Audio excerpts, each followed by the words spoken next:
Assalamualaikum warahmatullahi wabarakatuh. Bagaimana kabarnya anak-anakku semua? Mudah-mudahan dalam keadaan sehat dan tetap semangat. Ya, jangan lupa ini masih masa pandemi, belum berakhir untuk pandemi ini. Jadi kalian harus menerapkan prokes ya. Ingat selalu jaga jarak, menggunakan masker, hindari berkerumunan, serta jaga imunnya ya supaya tetap sehat. Kali ini bersama saya kita belajar bahasa Indonesia untuk materi tes prosedur kelas 9. Hari ini yang kita bahas ada dua hal, yaitu mengenai struktur tes prosedur serta pembahasan tes prosedur. Untuk itu, marilah kita awali kegiatan kita di hari ini dengan berdoa. Berdoa dimulai, selesai. Mari. Oke, kita lanjutkan untuk pembahasan kita yang pertama, yaitu struktur teks prosedur. Di dalam struktur teks prosedur terdiri dari beberapa bagian. Di antaranya satu, ada tujuan atau pernyataan umum. Di dalam pernyataan umum ini berisi tentang capaian yang akan diraih setelah mengikuti alur informasi dalam tes prosedur. Nah, namanya pernyataan umum berarti terdapat di bagian mana? Ya, betul sekali. Pada bagian ini sering disampaikan dalam bentuk kalimat pengantar dan letaknya pada bagian awal teks prosedur yang dibahas. Begitu. Dapat dimengerti? Oke, kita lanjut. Yang kedua yaitu tentunya kalau di dalam teks prosedur ada bahan-bahan ya. Bahan-bahan atau material yang digunakan untuk mencapai tujuan. Tanpa adanya bahan-bahan, maka tidak akan tercapai tujuannya. Maka bahan atau alat yang digunakan harus diperinci dengan akurat, ya, yang akurat ukurannya. Karena nanti dengan ukuran yang terperinci dan akurat akan berhasil semakin besar ya, hasilnya semakin besar gitu, maksudnya tingkat keberhasilannya semakin besar. Yang ketiga, langkah-langkah atau step. Bagian ini merupakan bagian inti dari teks prosedur. Berarti isinya apa? Tentunya isinya langkah-langkah untuk mencapai tujuan atau tindakan apa saja yang harus diikuti oleh pengguna untuk mencapai tujuan. Nah, tujuan bisa dicapai melalui apa? Iya, tersedianya bahan-bahan. Kalau bahan-bahan tidak ada, tentunya tidak akan tercapai tujuannya. Nah, kalau sudah bahannya tersedia, maka langkah berikutnya, langkah-langkah atau stepnya harus dilakukan dengan urut dan sistematis ya, agar tujuannya dapat tercapai. Paham? Ya, luar biasa. Yang terakhir adalah penutup. Yang namanya penutup berarti isinya apa? Iya, betul sekali ya. Isinya ada simpulan. Berarti di sini ada penekanan isi atau ucapan selamat mencoba kepada pembaca atau pendengar.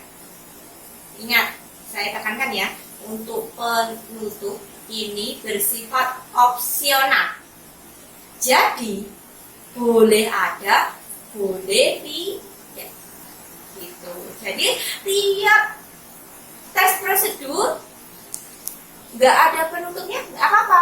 Ada penutupnya, boleh, karena bersifat opsional. Untuk struktur tes prosedur dapat dimengerti? Ya, alhamdulillah kalau sudah paham semuanya. Mungkin ada yang tanyakan? Baiklah, karena tadi sudah paham tentang struktur tes prosedur, untuk hari ini kita lanjutkan pembahasan berikutnya, yaitu pembahasan teks prosedur. Di dalam teks prosedur tentunya ada beberapa hal yang perlu kita pahami kebahasaannya. Apa saja di dalam teks prosedur? Tentunya di dalam teks prosedur akan terdapat kata ganti. Istilah bahasanya adalah pronomina. Pronomina berarti kata yang digunakan untuk menggantikan benda dan menamai seseorang atau sesuatu secara tidak langsung. Contoh, ya, ia, nya, mereka, kita, dan kami. Di dalam teks prosedur pasti ada kata gantinya, entah itu kata ganti orang ketiga atau orang kedua dan sebagainya. Kedua, konjungsi. Konjungsi disebut juga kata penghubung atau kata sambung. Penggunaan konjungsi di dalam teks prosedur itu dibedakan menjadi dua, yaitu konjungsi yang menyatakan syarat dan konjungsi temporal. Nah, kita bahas konjungsi yang menyatakan syarat terlebih dahulu. Konjungsi yang menyatakan syarat, contohnya kata penghubung jika, apabila, seandainya. Kemudian contoh untuk konjungsi temporal. Temporal berarti di sini mengacu pada urutan waktu. Contoh kata penghubungnya yaitu kemudian, setelah itu, selanjutnya, terakhir, pertama, lalu, dan sebagainya. 3. Kalimat imperatif. Kalimat imperatif berarti kalimat yang berisikan atau mengandung kalimat perintah dan berfungsi untuk melarang maupun meminta seseorang guna melakukan suatu aktivitas.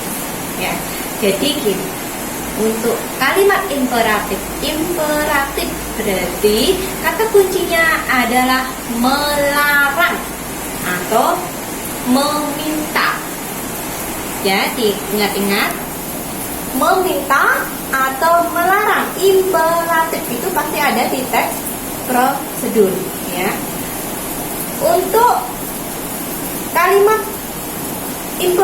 imperatif, penandanya biasanya menggunakan akhiran atau partikel i, kan, nya, lah. Nah, contoh, masukkan fluk ke ember yang telah diisi air 1/4-nya. Nah, di sini ada kata imperatifnya. Kata apa itu? Betul sekali, ya. Berarti kita cari yang menggunakan partikel sesuai yang saya berikan tadi. Ya, partikel kan ada di kata apa? Masukkan. Ya, betul sekali, ya. Berikutnya, contoh lainnya. Lalu, masukkan zat pewarna secukupnya. Di situ juga ada kalimat imperatif. Apa itu? Iya, betul, masih. Akhirankan juga, masukkan. Keempat, kalimat deklaratif.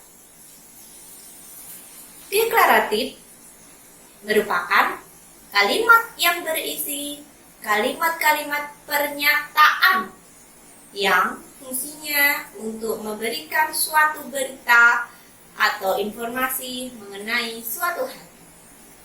Ingat, kalau deklaratif berarti hanya sebuah pernyataan. Ya, pernyataan. Berarti itu nanti hanya untuk menyampaikan berita saja atau informasi tentang suatu hal. Ya, beda dengan imperatif tadi. Ingat kata kuncinya ya. Deklaratif berarti pernyataan. Kalimat itu hanya berisi pernyataan dan hanya memberikan suatu informasi atau berita. Contoh. Biarkan selama 1 jam hingga kandungan air berkurang. Ya, itu hanya sebuah informasi saja. Ya. Setelah kering, lepas kain dengan perlahan atau setrika terlebih dahulu untuk mendapatkan hasil lebih rapi dan kertas daur ulang siap digunakan.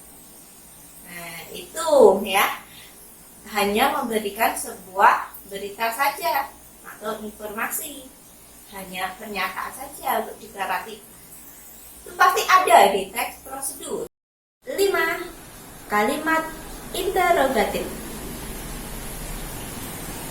Kalimat yang berisi kalimat pertanyaan.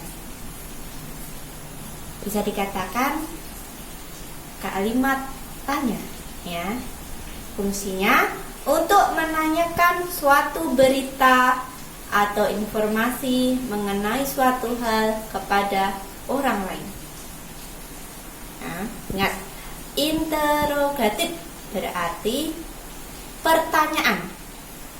Suatu kalimat yang berisi kalimat-kalimat pertanyaan yang digunakan untuk menanyakan suatu berita atau informasi mengenai suatu hal.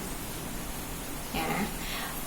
Di dalam kalimat interrogatif dibedakan menjadi 2 jenis.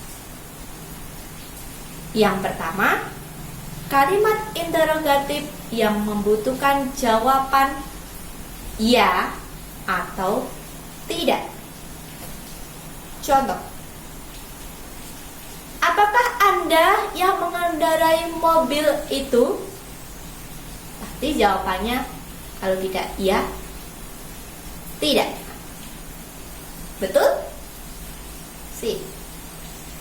Contoh berikutnya, apakah Anda mencintai gadis itu? Tidak. Berarti ada yang iya, ada yang tidak. Biasanya kalau kalimat interrogatif yang membutuhkan jawaban ya atau tidak itu pasti menggunakan kata tanya apakah. Paham semuanya? Luar biasa.